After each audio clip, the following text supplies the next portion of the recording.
Alex Behunin of LowKick MMA and Jimmy Flick, who returns to action next weekend at January 14th. Jimmy, how are you? Hey man, I'm doing great, man. Just got my second workout in.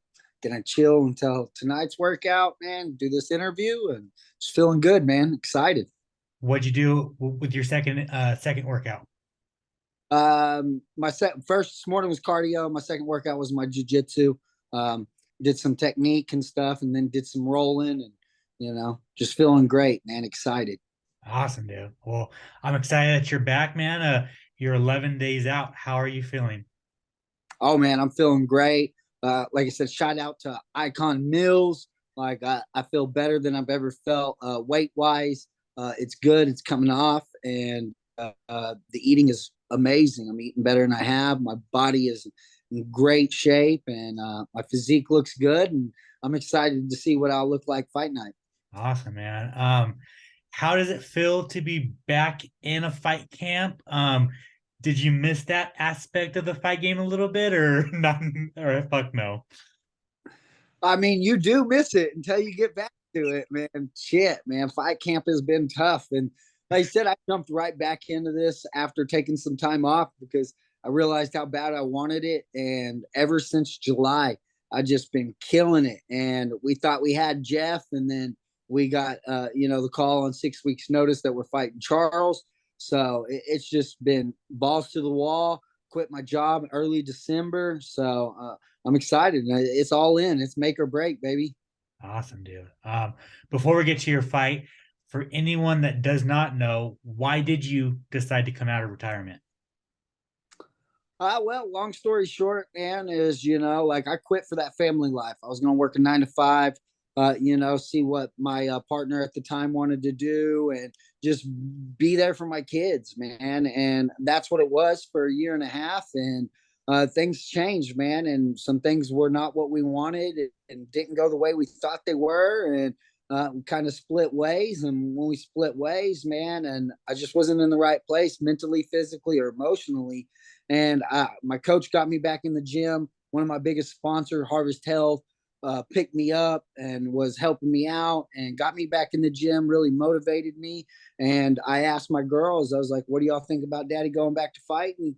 And they was excited. And that's all I needed. And that's all the motivation I needed. And I got back to it. And yeah, I had a job at Tulsa Plastics. I worked there for 6 years. They supported me on my whole career, and they let me go back and let me put my 2 week notice in. And now it's, like I said, all or nothing. Did you feel the emotion from the fans when you announced your retirement, man? Like you worked your ass off to get to the UFC. You get to the UFC, you do a flying triangle, and then you retire. And then everyone's like, "What?" Like that's some blue balls right there. Like you came in, gave us a little taste, and you retired. Like, did you feel the the sadness from the fans that you decided to walk away?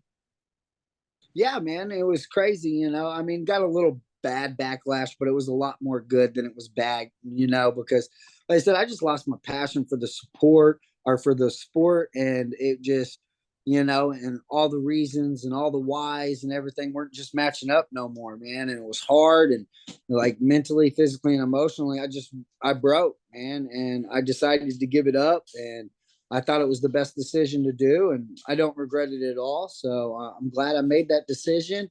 And yeah, I love the fans when I made that decision and when I came back. So it's super exciting. And I don't know if you've seen it, but I guess apparently the line has changed, and like I'm a plus 500 underdog, which is great. I love that. So I don't know what people's conspiracies are or what's going on, and why we had this jump, but me and the guy I'm fighting are not involved with James Krause. So everybody, we're good there. So I'm just excited to be back, but I think it makes sense. I mean, I haven't fought in 2 years.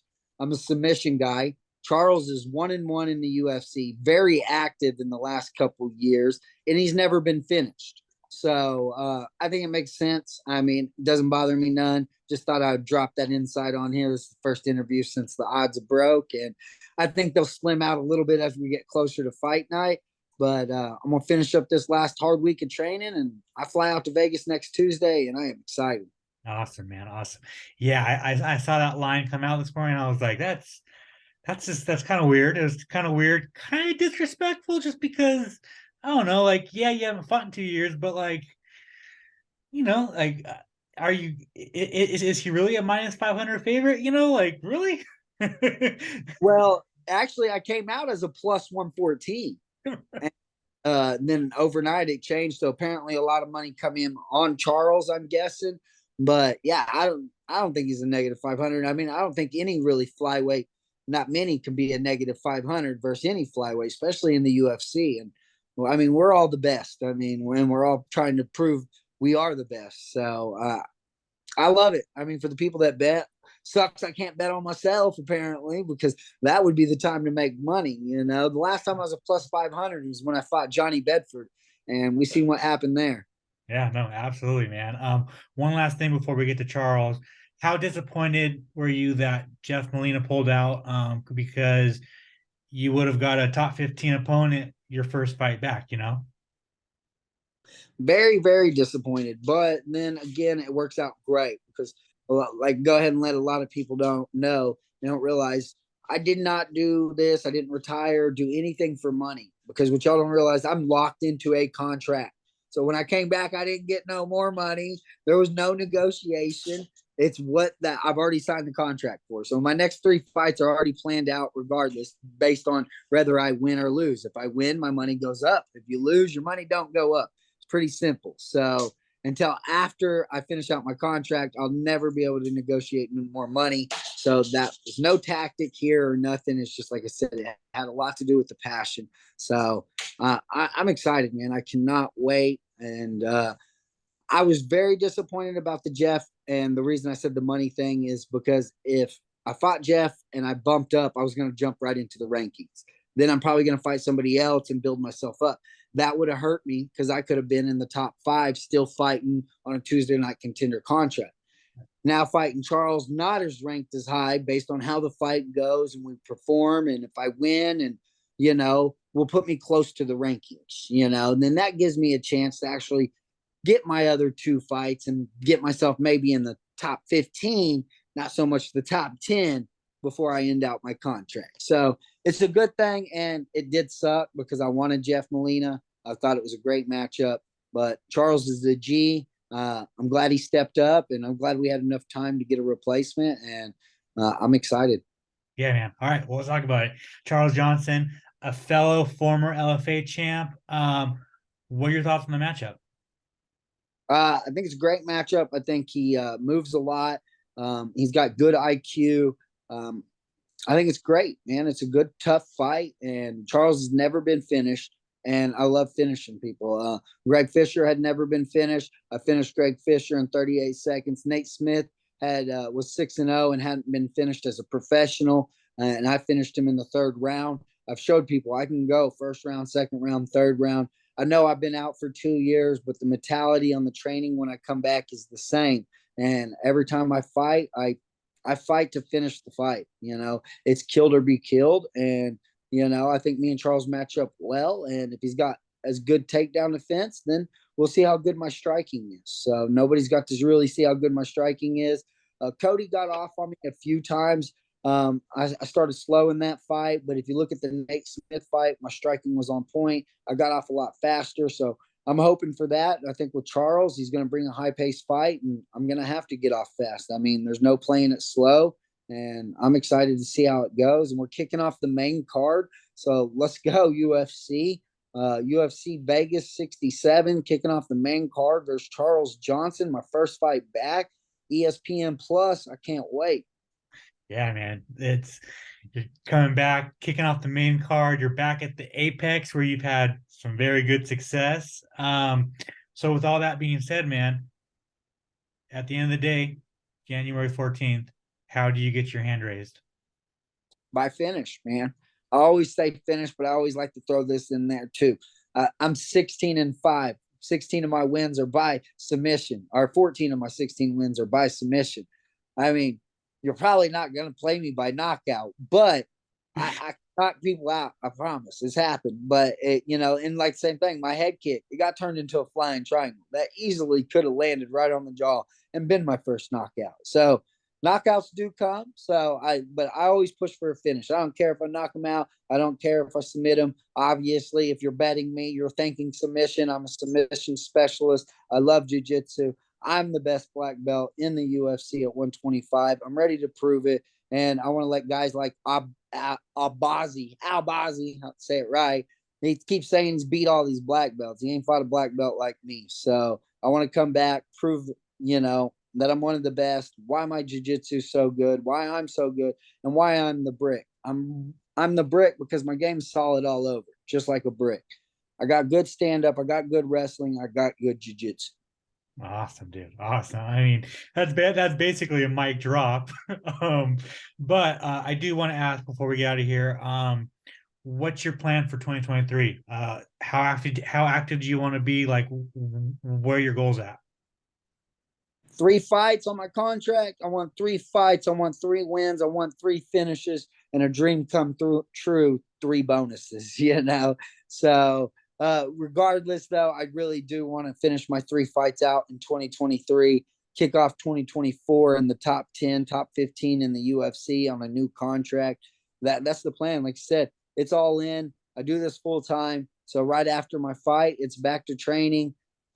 Everything's taken care of with my kids, my time with them, my time away from them. So it helps really manage my training and what I need to do. I do commentating gigs for side money. Hopefully, go get this win, do some more meet and greets, go do some more commentating, all kinds of stuff, man. So I want to be an entrepreneur, UFC fighter, get my name out there. I'm trying to build my brand right now, The Brick. I had a link out, sold a lot of shirts. After my fight, we'll drop the merchandise link again. I have hoodies, I have long sleeve shirts, short sleeve shirts, I have beanies, working on hats, and I have black, white. Appreciate all my sponsors for the support. If it wasn't for them, I wouldn't have been able to quit my job. And I'm excited to be back, man. I lied. I got one more question for you. I should ask a little bit earlier, but how does it feel to be a full-time fighter now? Because you were working a 9 to 5 most of your career. So how? Like, I guess this would be a better question for after your fight. But like, how does it feel to be a full-time fighter?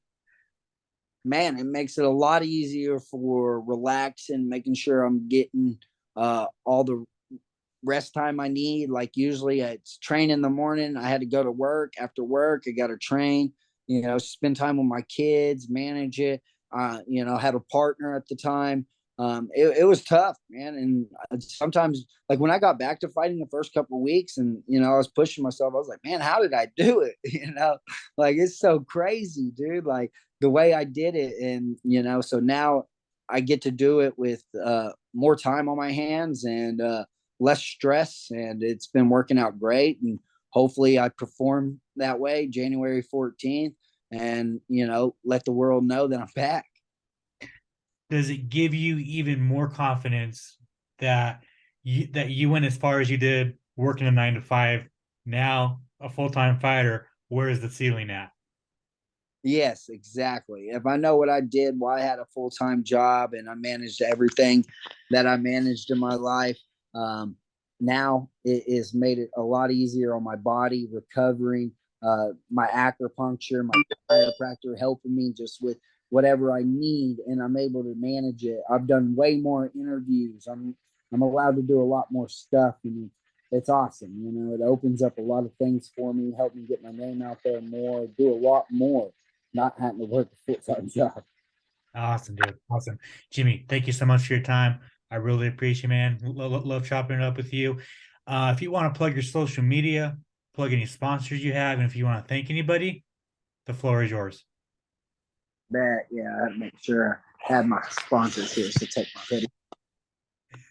Yeah, please follow me on my Instagram at the Brick MMA. And I have a fan page, Jimmy the Brick Flick. If you type in www.thebrickmma.com, takes you straight to my fan page. My personal page is got too many friend requests. People keep sending friend requests there. I can't okay them. I ran out, So I really appreciate everybody for the support. You can also follow me on Twitter at Jimmy Flick, trying to build that up. But shout out to all my sponsors, Harvest Health Dispensary. They got 3 locations, Tulsa, Sand Springs, and Bigsby. Shout out to Evolved Health, Evolved Minerals, the Parlor Hair and Ink, Tulsa Sport Acupuncture, Ryan BJJ, CrossFit Sand Springs, HK USA, Inkwell Printing, Forza Combat Sports, Industrial Motor Services, Palmer Law, Broadway Barbershop, International Crematory Services, where I get to send the bodies after I put them out, and Primary Collectibles. Without all them sponsors, I wouldn't be able to do it. I'm excited. Like you said, next Saturday, we kick off the main card, January 14th on ESPN+. Make sure to subscribe to the LowKick MMA YouTube channel for all the latest news, event previews, and interviews with some of the biggest stars in MMA.